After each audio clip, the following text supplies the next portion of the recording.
Afternoon and good morning, everyone. Thank you so much for joining us. My name is Emma Swift Lee. I'm the director of the Fred Rogers Institute at St. Vincent College in Latrobe, Pennsylvania. We're so glad you've joined us for this third event of our Symposium Series about moving toward intention with technology. And today we are especially going to focus on media and technology in homes and in families. And I know that those of you joining us are probably parts of families and parts of professional worlds that impact children. And so we will connect all of that. Um, I want to share that, of course, here at the Fred Rogers Institute, we have a very deep tie to children's media and technology. That can be used really, really well to support children. So this is a conversation that fits very well and we're very eager to have. Um, Fred Rogers, of course, reached children in their homes through Mr. Rogers' Neighborhood. And so this conversation today about how today this all shows up in homes is very connected. And Mr. Rogers was actually speaking directly to parents in his book, Mr. Rogers Talks with Parents, when he shared what he believed are the 6 fundamentals that everyone needs for learning and growing. And those 6 fundamentals are values that shape our work here at the Fred Rogers Institute. We're sharing a link to those in the chat so you can reference them. And we are just really grateful to be able to dive into this conversation. We're going to start today with sharing an item from the Fred Rogers archive so that we can ground all of our discussion in some of his perspective about children and media. But before we do that, I am very glad to welcome both of our panelists and would like to ask each of you to introduce yourselves, and we'll also share your bios in the chat for people to read all about you. But Erin, why don't you go ahead and say hello? Yeah, wonderful. Thanks for the warm introduction. So my name is Erin Walsh, if you haven't been to one of the sessions so far, and I am co-founder of Spark Institute. So we use the latest research in child and adolescent development to spark understanding of what's going on inside children as they grow. And then we stitch that science to practical strategies. So I spend a lot of time reading the research, talking to people like Jenny, reading all of her work, and many researchers across the country to translate the latest evidence into more easy to understand language. So I spend a lot of time looking at the data, but I'm also always wearing my parenting hat. I have a 6th grader and a 9th grader. There is nothing like screen time to bring us on a collision course between what we thought we would do as caregivers and the messy realities and tricky trade-offs of getting through the day. So especially in this session, we'll be walking in that messy space between the theory and the practice. And I'm also the author of It's Their World, Teens, Screens, and the Science of Adolescence. So grateful to be here. Thank you, Erin. Jenny, you say hello? Hey everyone, I really appreciate the opportunity to be part of this conversation. I mean, Fred Rogers is such a role model for me, and I've really enjoyed seeing Erin's translational work and trying to connect a really tricky topic to really strengths-based approaches that really understand the stresses that families are under. So I'm really glad to be here. I am a developmental behavioral pediatrician, so that means I did extra training in how children think and learn and feel their relationships, their school relationships, and then I'm applying that lens to how they have a relationship with media. So all of my research, I'm at the University of Michigan. Um, we look at how kids use media, especially new media, like emerging types of media, like mobile and interactive media, apps, YouTube, even AI assistants, things like that. Like, how do they interact with these technologies that were often designed more for adults, and kids are kind of avid, curious users of them? We also look at how those technologies are designed. Like, how are the designs meeting kids' developmental needs or not meeting their needs? And then we look at how parents use media too. So we track families' devices. We try to understand what things are pinging for their attention or stressing them out online. I take a very relational lens to my research. So always looking not just at the child, not just at the parent, but also the relationship between them. And I really want to do research that matters in terms of how is this going to affect how you talk to your child at the end of the day? I have a seventh grader and a 10th grader. So I'm always sort of like tinkering with how to use positive approaches to help them have healthy relationships with media. And then I also try to translate into policy because as we'll talk about in a couple minutes, like this is not just a parenting issue. This is a design issue and a policy issue. And if we don't have policies that really help create healthier digital world for kids, this is going to be really hard. And so I want families to understand the realities of those policies and design issues. All of my translation is really done through the American Academy of Pediatrics Center of Excellence on Social Media and Youth Mental Health. So we will be kind of linking to some of those resources that we've created that really try to help families have realistic and intentional relationships with media. There are many ways to do this right. You can be a very low screen parent. You could be a pretty tech embracing parent, and you can still have healthy relationships with tech. So that's going to be my general approach as we're talking about this today. I'm thrilled that we get to have both of you for this conversation. And Jenny, you already mentioned emerging technologies as something you particularly focus on. So that brings us very easily to Fred Rogers, who saw this emerging technology of television and decided, like you said, it was another thing created for adults, but then children were going to be experiencing this, and he decided, let's do something better. And then the archive item that our archivist pulled for us for today is it's a newspaper article from 1999 that came out in a newspaper in Detroit, actually, about the internet. So we'll share that on the screen. I'll read a few clips of it. So this came out shortly after the Mr. Rogers Neighborhood website first came about. I'm just going to read a couple little snippets here and then ask you both to reflect on what you notice and what really stands out to you. So I'm going to start with Fred Rogers saying, I think it's wonderful how the children are teaching us these days. The article goes on to describe a bit that the website feels very much like stepping into the neighborhood of make-believe. You have this warm and fuzzy feeling is what the article says. And then Fred goes on, I was thinking about my mother who rode a horse to school, and she lived to see somebody walk on the moon. It's Mm. just amazing what human beings can do when they want to, Mm. for good or ill. I got into TV because I didn't like it. And there's a lot I still don't like about it. A lot of things I feel pull people away from each other. But there are a lot of things that do just the opposite. And I think that the internet can do that as well. We offer on the neighborhood a smorgasbord of ways for people to say who they are and how they feel. And they could do that through the internet too. That's part of It's Wonderful. So Erin and Jenny, I shared both of this. I shared this item with both of you before, so I'd love to hear what stood out to you and grabbed you about Fred's thoughts.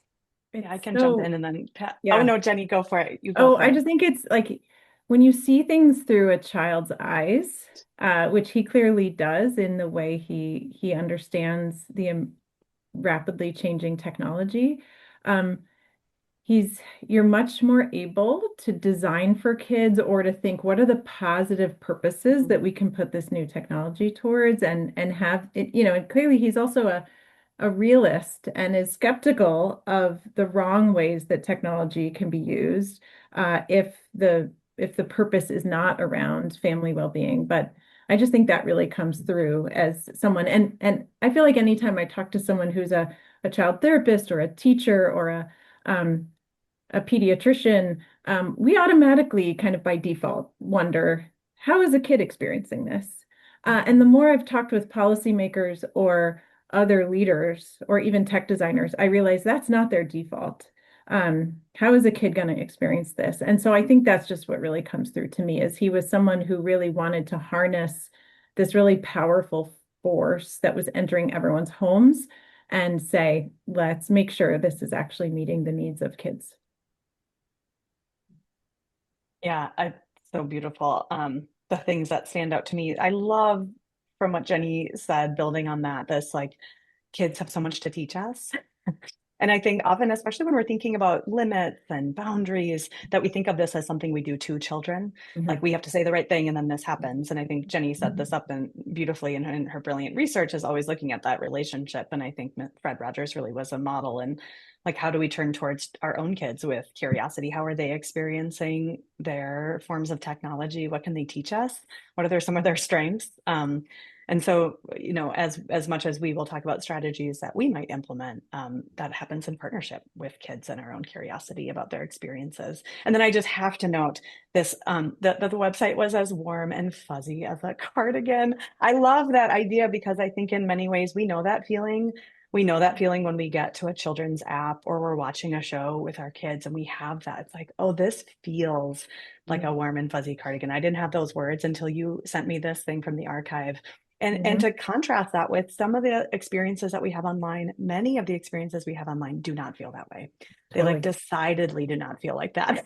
And I Right. actually love the way that that image helps, I think, set up our conversation in many ways, that he was one of the first leaders of helping us think about the complexities of screens, that they're not all good or all bad, but they are certainly powerful and they can either be warm and fuzzy as a cardigan or decidedly not. And that difference really matters.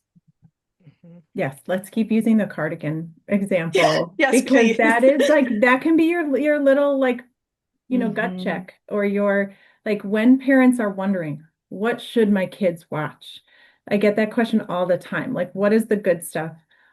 Part of it can be trusting your own gut in Mm. does it have that warm and fuzzy cardigan feel? Does it help you feel more connected or give you this insight or awe about the world and open you up rather than just zoning you out or shutting you down? And so I think those are different things to pay attention to in ourselves when we're engaging with media that I think are so much of when parents are anxious, we often go into control mode. Like we just want to shut it down or like take the phone away or just like, I just want to have control over it. And then we're not wondering how things are feeling for the child.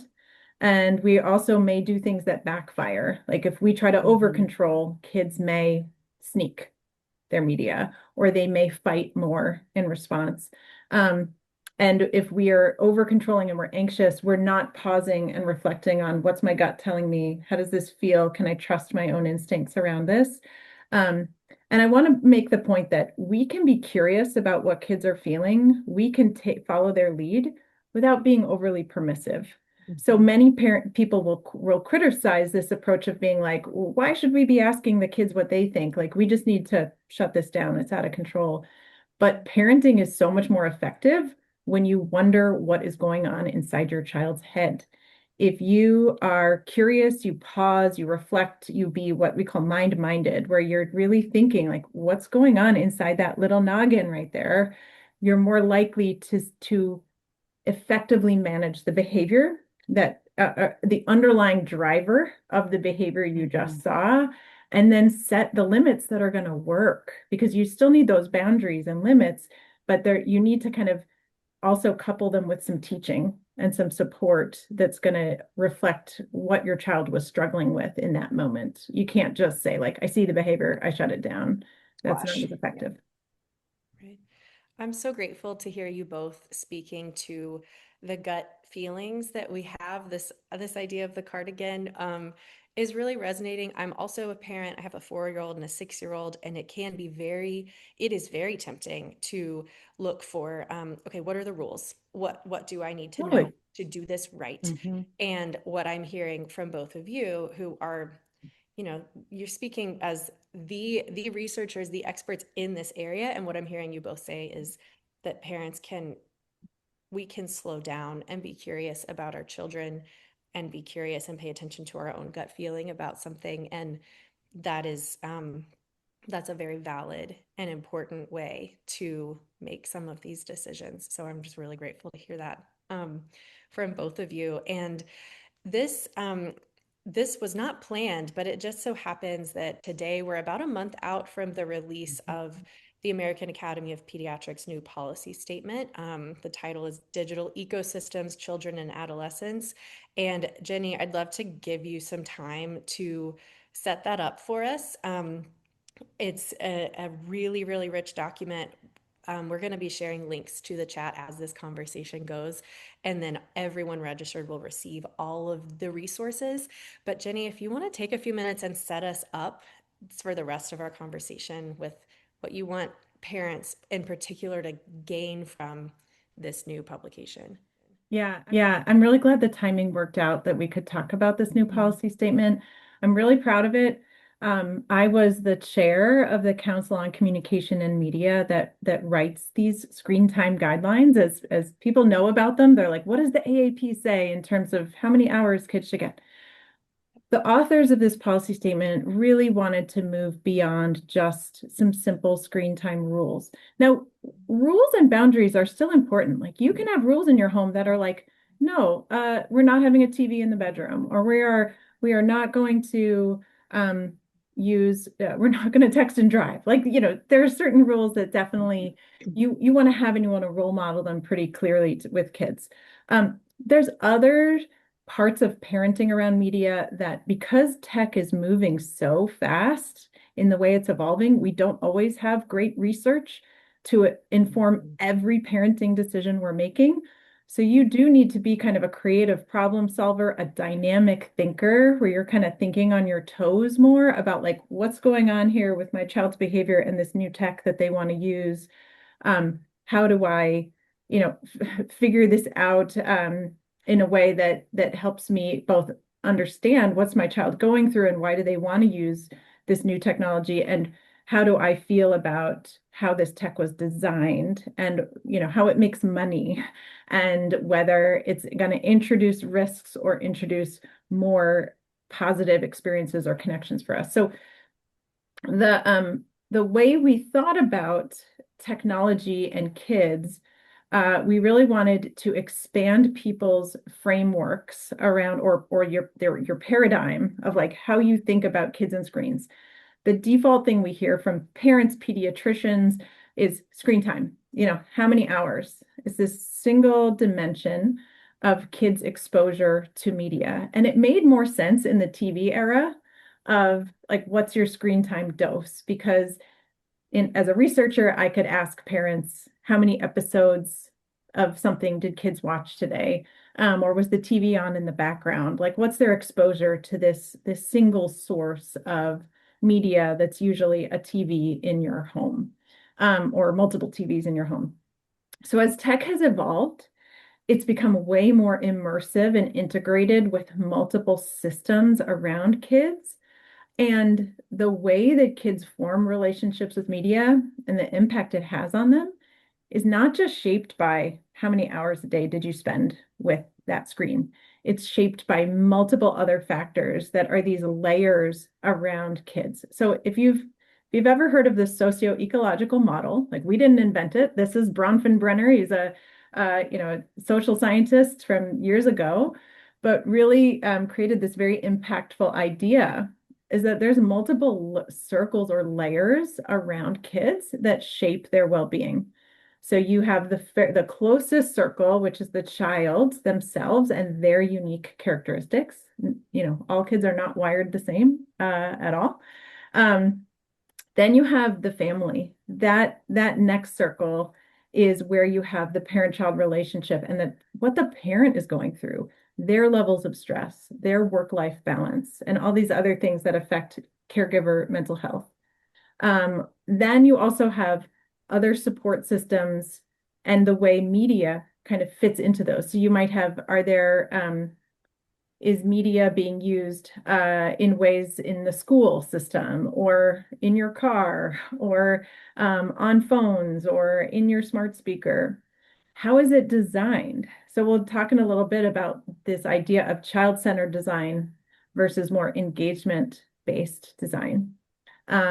Where are you really focusing on what that child needs, like Mr. Rogers did when he's writing a script or planning an episode? How are kids going to experience this?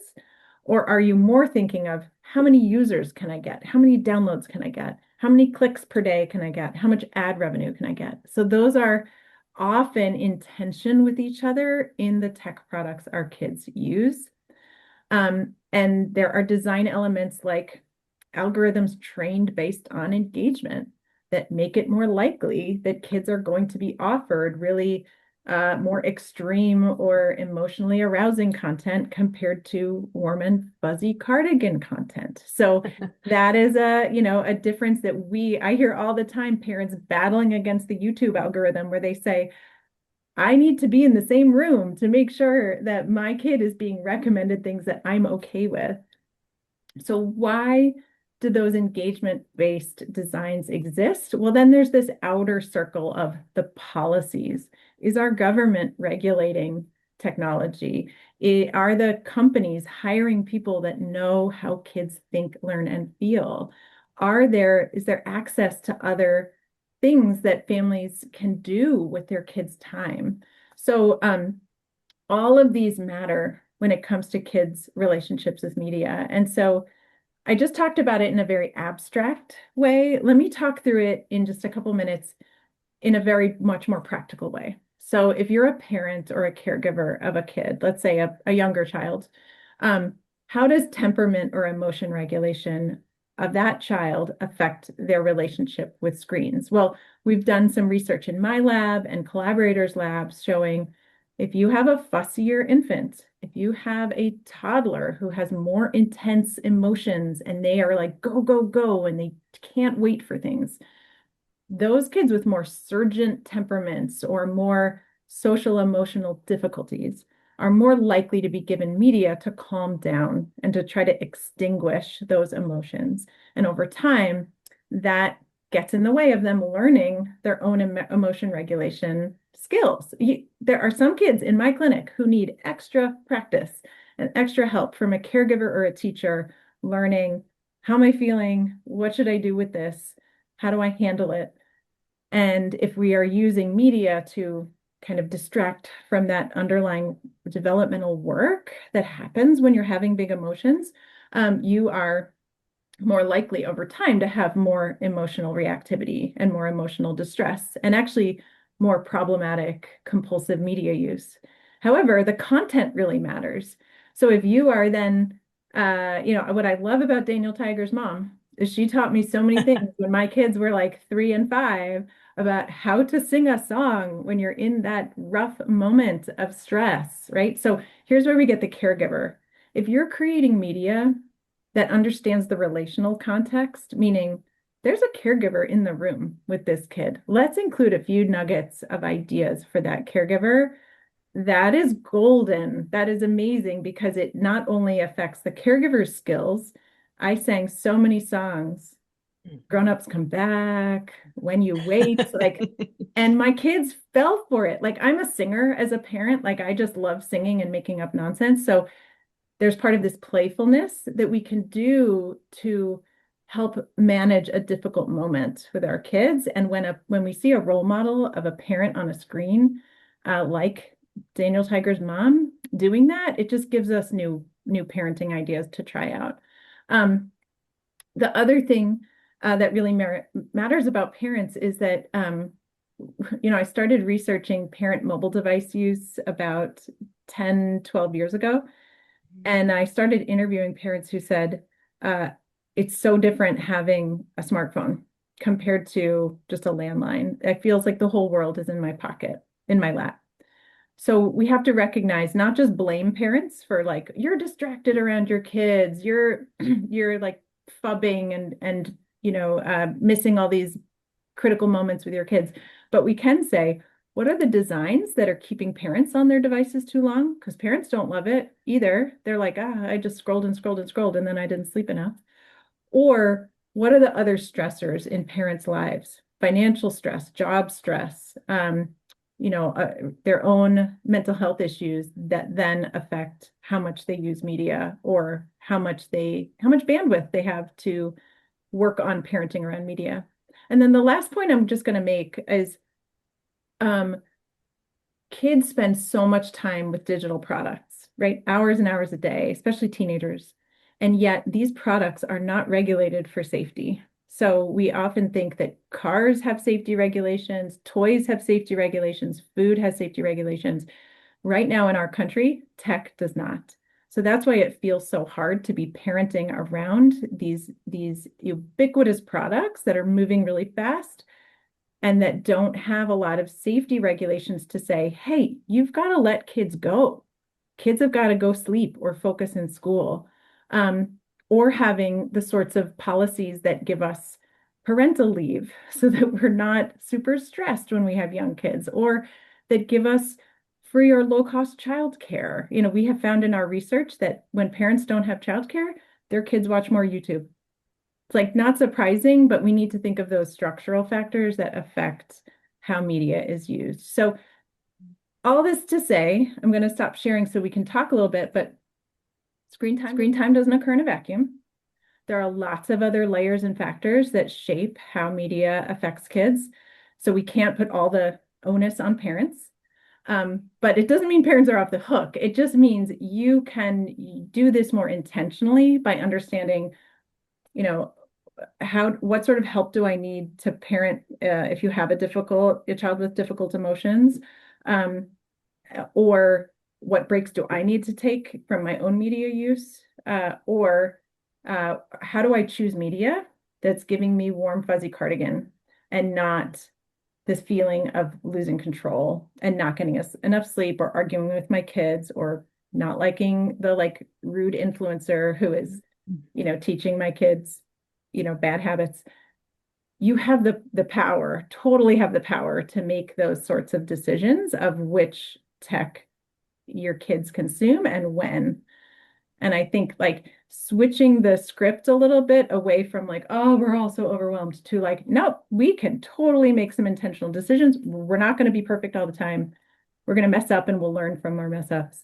That sort of mindset shift, I think, is really helpful. And it's very much what you, Erin, kind of use in your approach towards, parenting around tech and modern life. Mhm. Erin, do you want to respond before I start jumping in with all my questions? Yes, of course. What a thrill to respond. And just, I think we can just jump into the questions quickly, but I just want to like give the virtual round of applause. I think in many ways, what I hear from families that I work with across the country is that there's this initial impulse of like, just tell me what to do, like tell me the age, tell me the hours.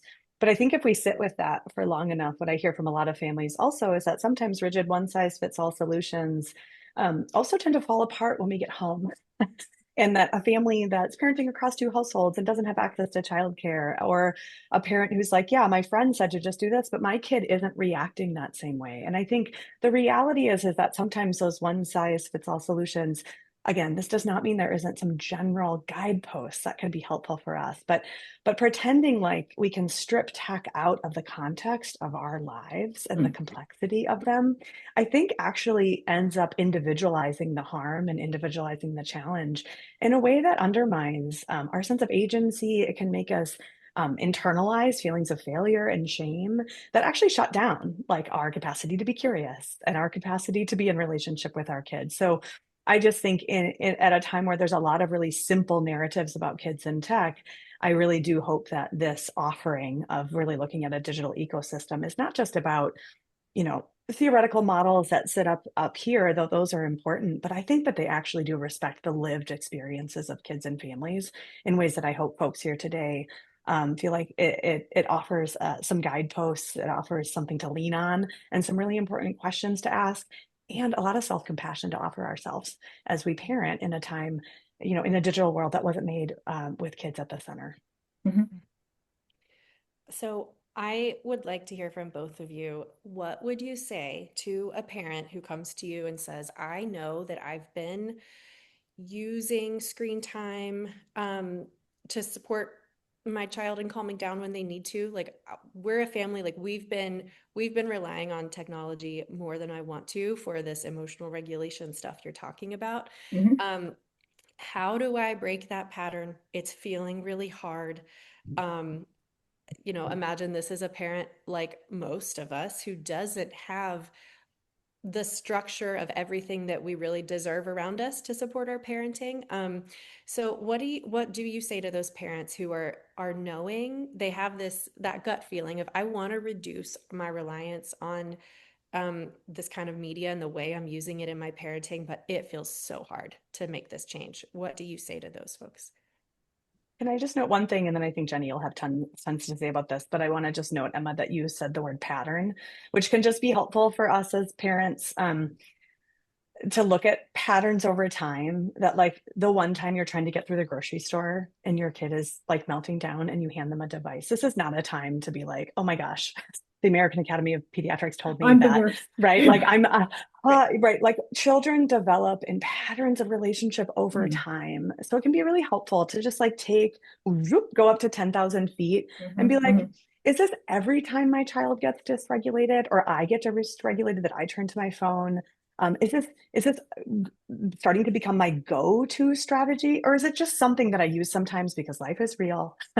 Life is hard, and it's one tool of many. So Mhm. I just want to note that as we start talking about strategies, that can be helpful for us to know, like, when do I need to reflect and revisit and make some changes, and when might I just need to be like, you know what, I did probably a good choice in that moment. It was one tool of many. It's not a pattern over time.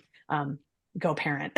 We Mhm. got through the day. So we'll just start there. And then I think Jenny and I both will have some things to offer for that parent that's saying, you know what, it is a pattern. It is my go-to tool. Now Yeah. what? And first, let's start with some self-compassion for why it is a pattern, because it Yep. works. It like Yep. immediately distracts kids. Their affect goes down. It's really hard when you have a parent, you're a parent of a young kid and they're throwing a lot of negativity at you. They're tantruming, that can trigger lots of your own emotions. And to have all that negativity suddenly like calmed down and quieted is very relieving and reinforcing. So it could be like, whoo, that worked. I'll keep using that. So that's, from a behavioral standpoint, that's why it works, is because it's very reinforcing. Um,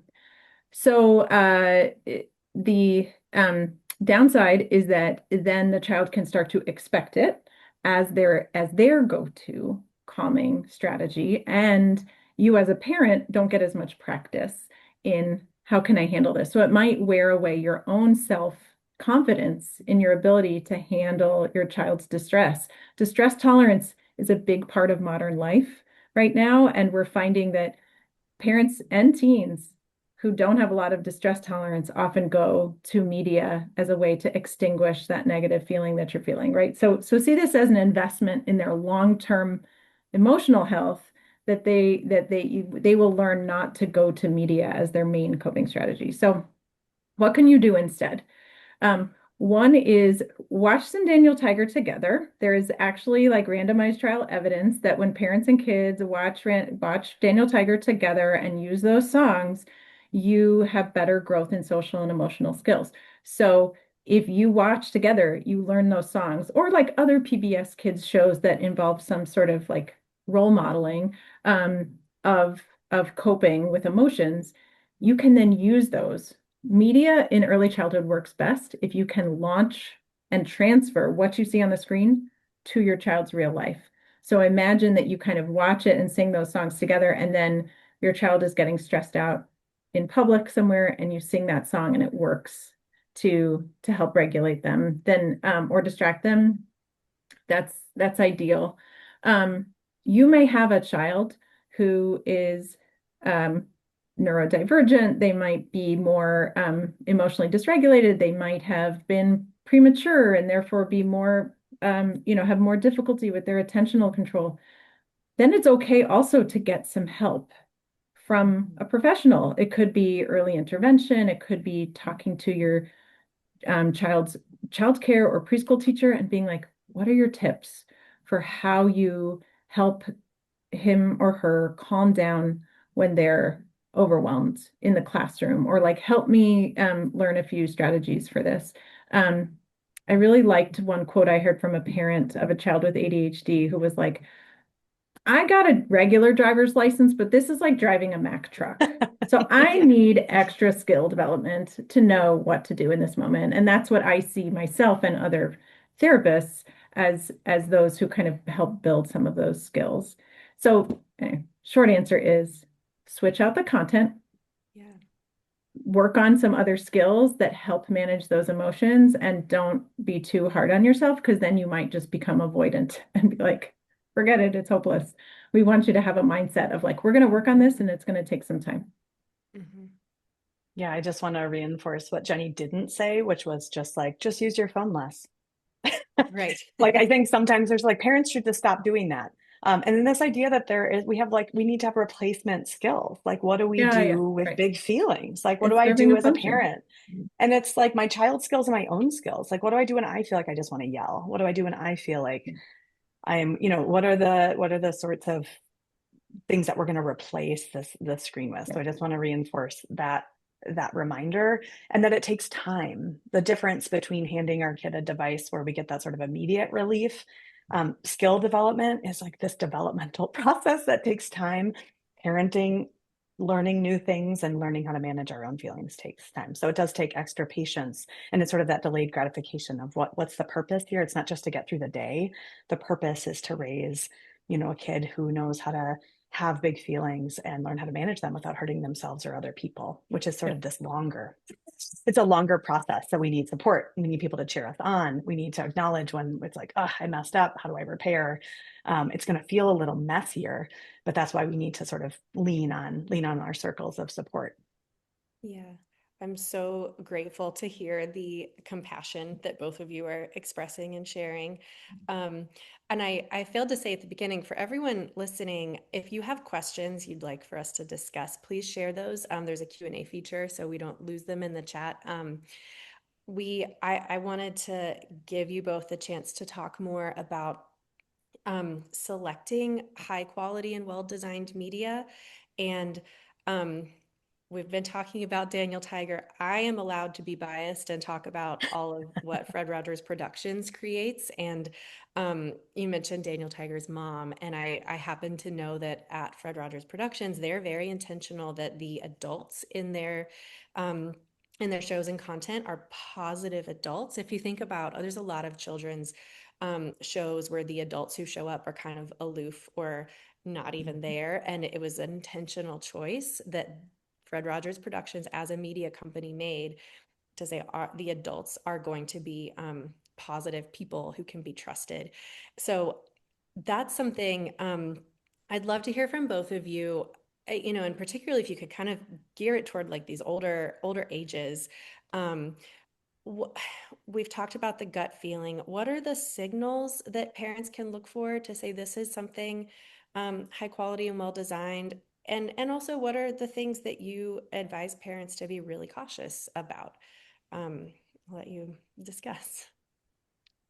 Jenny, I wonder whether showing some of the, Yeah. this might be a really nice time because it's such a Mm. beautiful illustration of this. Yes, I will bring this up. Some And links also to 0 to 3 resources of like, what are some other ways to handle big emotions? Like you always are going to need some other replacement skill. Even if you decide, we've gotten questions like, should I just go cold turkey and stop using the iPad? And you're going to get an extinction burst of behaviors usually after stopping something like that, but you're going to need some replacement skills to help handle that underlying emotion.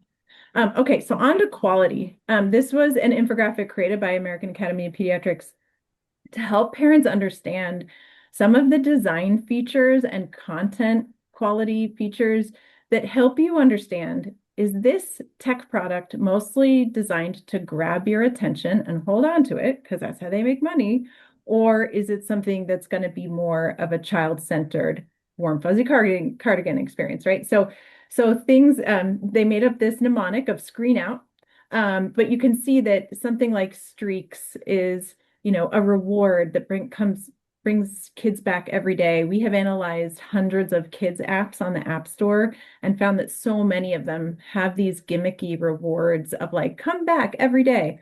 Why do they have that? Because they have a metric of daily active users and they want their users to come back every day. So they promise your 5-year-old child that they'll get a virtual present every day if they come back. And if you're 5 and you see a big virtual present, you don't yet have the critical thinking skills to think like, oh, that's just a gimmick. They want me to come back. They're like, oh, I want that. I need to go back every day. I've lived this with my own child who played FIFA Mobile for a couple of weeks and was like, I need to go back at 1 p.m. for my Yeah. player pack. And I Yes. was like, that's called Yes. a dark pattern. And that means they're trying to manipulate you to come back every day. So then there's other like, so then there's content. Like if you were watching something and your child is recommended something by an algorithm that is creepy, that is has excessive ads, that's over the top, you're like, they clearly just posted that to get some clicks.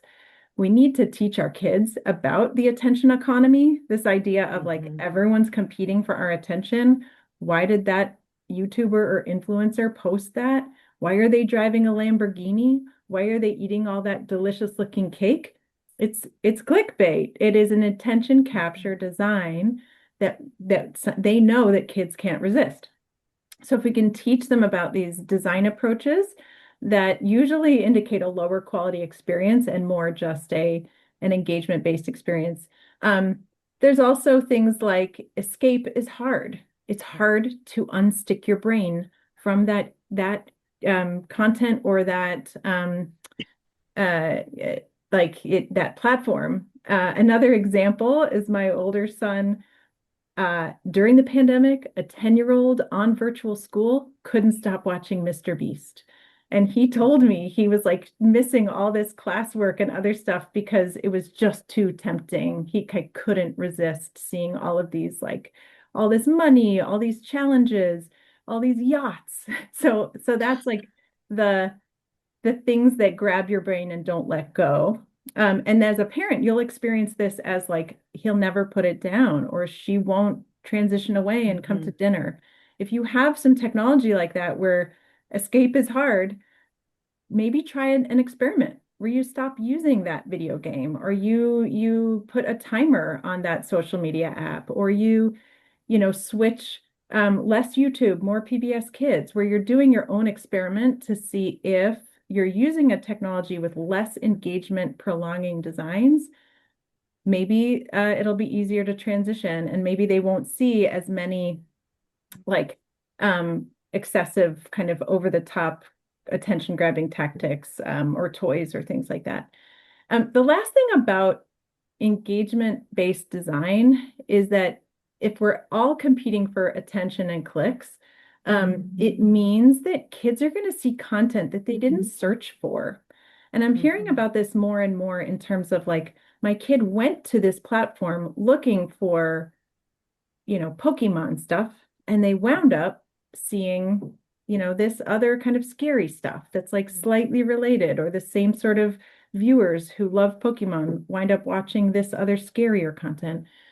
And this is how kids go down rabbit holes or have what is called preference amplification, meaning you might start with a fitness video and then wind up with unhealthy diet or eating disorder videos. You might start with a gym workout video and wind up in more kind of like manosphere, like hyper masculinity content. And that is where we also need to be aware that anything that wants our attention and wants to hold on to it can lead our kids in directions we didn't intend for them to go. That may sound scary. So one thing you can do is say, I'm going to set more limits on those algorithmically driven and engagement-based products. We're just going to have more rules and maybe time limits or restrictions around those. And then other stuff that is our warm, fuzzy sweater content, watching the Olympics. We watch that all day. Okay. Like that is warm, all day fuzzy long. sweater content. That is humanity. That is hard work. That is like watching people work really hard and do amazing things. And that's an example of that sort of content where you'd be like, we're going to be looser around family movie night, about, more public media that isn't playing this attention game with us. We've I think had, this is, we've I think had, this is such a, oh, go ahead, Emma. no, you go. I was going to say, I think this is a really helpful, like really getting clear about the difference between this child-centered media and engagement-centered content. And I think when I work with parents of adolescents, there's often this feeling of like, oh, remember when we had Danielle Tiger as like an option. And I think the Olympics, like, oh, the Olympics are ending. Like, now what do we watch? And Yeah. so I think there's this sort of combination where there is still really good content for adolescents. Like there are some really good shows. There are still some Mhm. incredible movies. There's some good online creators. So I think it's not that that doesn't exist, but I do think that what we want to think about is like, how do we both acknowledge that the attention economy is trying to grab and hold children's attention and adolescents' attention. And so then we can also think about where are the boundaries that we need to set, knowing that that might be the case. So it could be that we're like, you know what, we're going to make sure that we're protecting sleep, we're protecting family time, we're Yeah, protecting movement, we're protecting outdoor time. So we're not just thinking about what to sort of like what content to get rid of, but also to make sure that we're thinking about like we know that this stuff is hard to put away, so we're going to create some firm and purposeful boundaries around that, and then in and exactly. around those boundaries we're raising adolescents awareness of these It's tricks and all tools. teachable moments. It is Yeah, all like like, did I shame my son about his Mr. Beast moment? No, I yeah, was like, okay, let's learn about yeah, algorithms and attention capture. And that's yeah, that's like something we now hearken back to when I'm like, oh, yeah, did that grab your attention that same way? yeah, This is digital literacy that we just are trying yeah, to teach in the moment. And you don't need a curriculum as a parent. Like, you know what worries you online, but whether it's like scammers or predators, or so safety, and your kids not giving out their information online, and yeah, other things that you should definitely feel comfortable. Don't give a lecture, but be like, I want to talk about this. What do yeah, you know about this? yeah, Let me tell you what yes, I've experienced about this. And then it becomes more of an ongoing conversation and a more open space yeah, where kids will come to us if they see something creepy. And I think that's like a digital resilience skill of like, we know the digital world is moving fast and is not always predictable. So we can't have 100% certainty that our kids won't see yeah, stuff. And so therefore we have to leave this space to be like, I'm here, I'm going to help you through it. Even if it's something totally shameful and embarrassing, like being bullied, like getting a nude shared, or something else that you wish as a parent you could prevent. But if something goes awry, you've still created this expectation of like, we're going to talk about this. We're going to be wise and intentional about what we choose.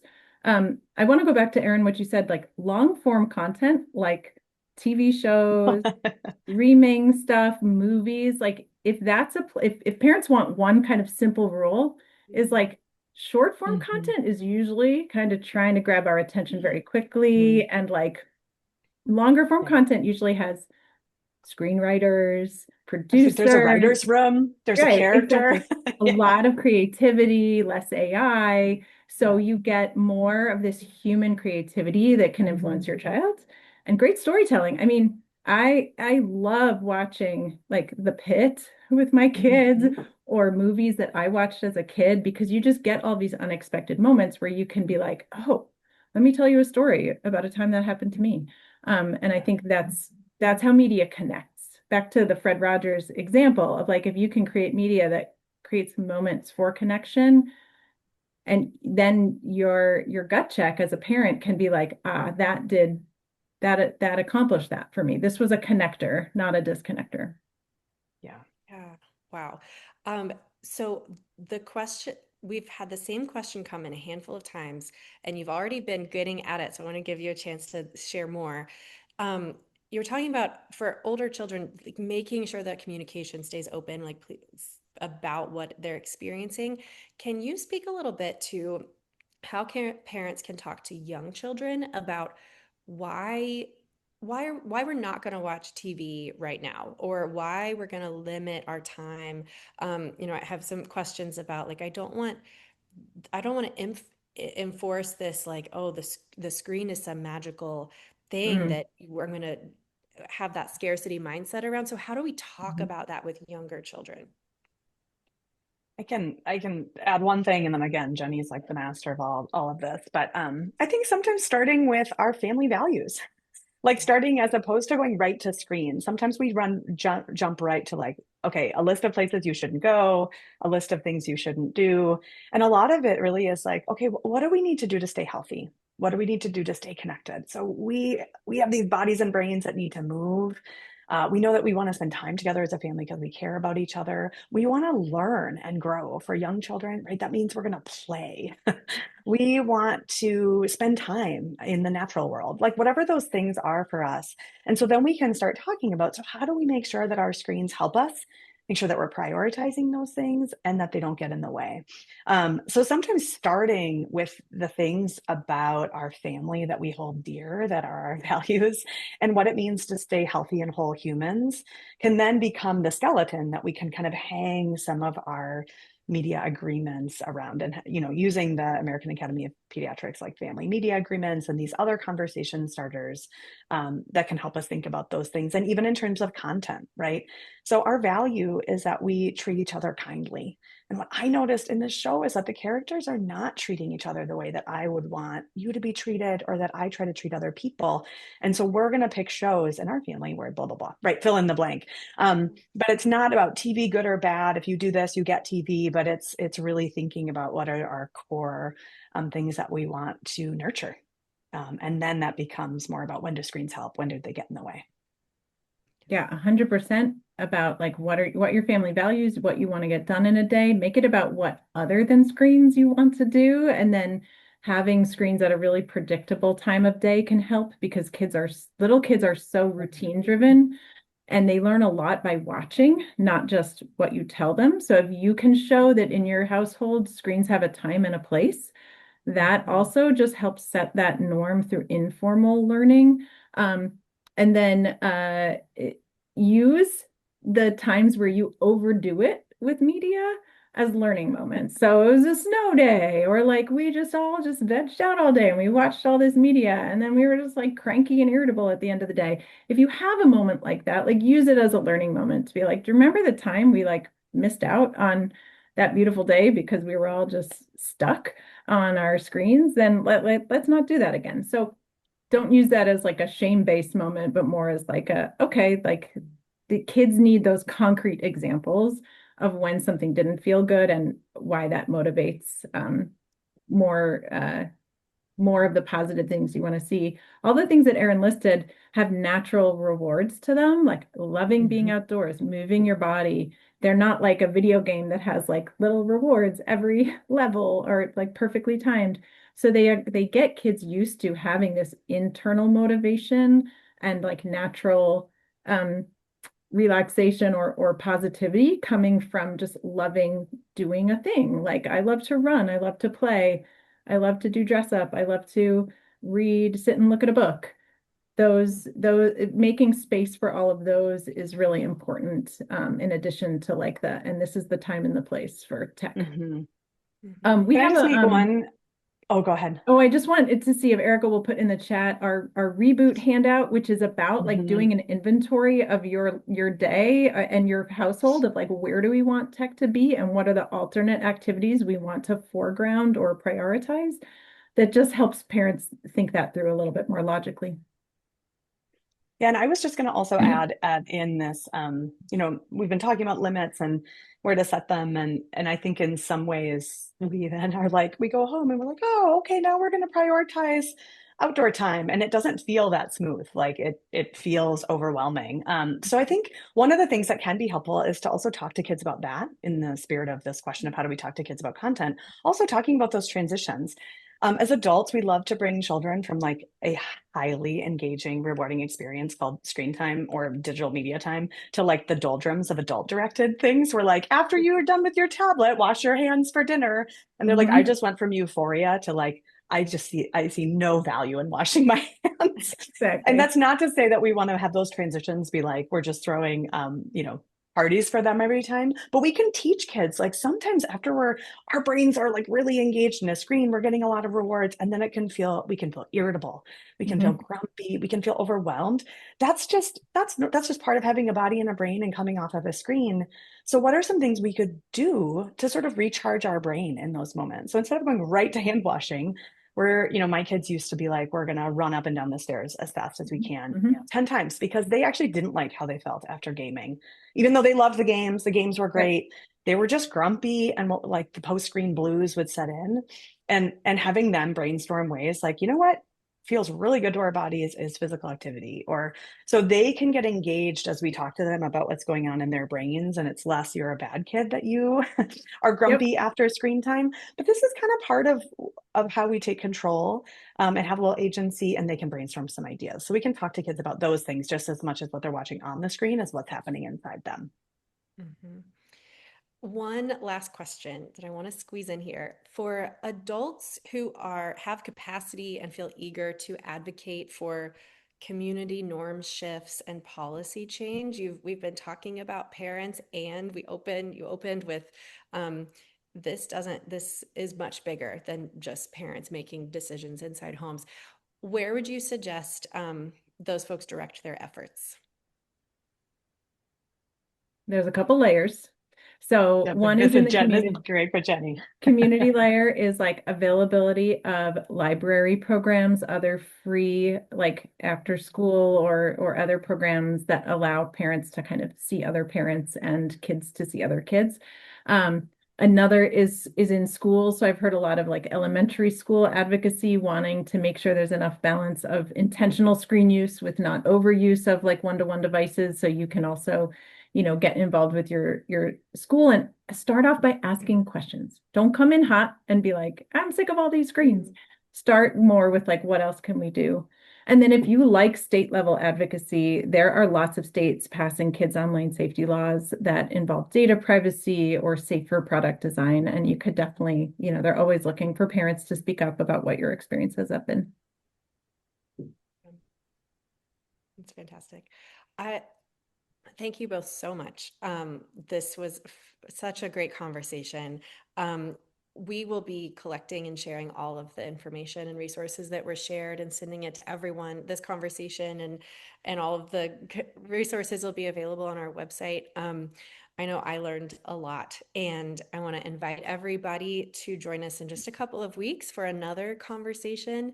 That one is called Curiosity and Awe in Technology and Media Use. So very much looking forward to that. We'll share the link to register there. We're also going to share links for an evaluation form. Give us feedback on what we could do with these conversations to help them serve you better. And I also want to share, there's a couple opportunities, couple things through the Fred Rogers Institute coming up we want to make sure people know about. Educators Neighborhood is our year-long professional learning cohort for anyone who thinks of themselves as an educator, no matter what that looks like. The applications open March 1st, so please keep an eye out for that. And I hope some of you can join us for our in-person conference here this summer. July 8th and 9th, we have just been putting the final touches on reviewing and selecting the proposals that were sent in, and it's going to be a fabulous couple of days. And we have our podcast, Listen to the Helpers, had a new episode released this morning, so that's available if you like listening to people talk about Fred Rogers' work and how we can carry those values forward. Erin, Jenny, thank you so very much for the time and your just really intentional, careful thinking and work about this. It's it's supporting all of us very, very deeply. So I thank you, and I'm glad that we had the time to talk with you today. Thank you. This was really fun. Yeah, thanks for having us. And Jenny, what a thrill. Thanks for joining us today. Yeah. Yeah, we appreciate it. Great. Thank you everyone for watching. Yep. Thank you, everyone. Have a great afternoon.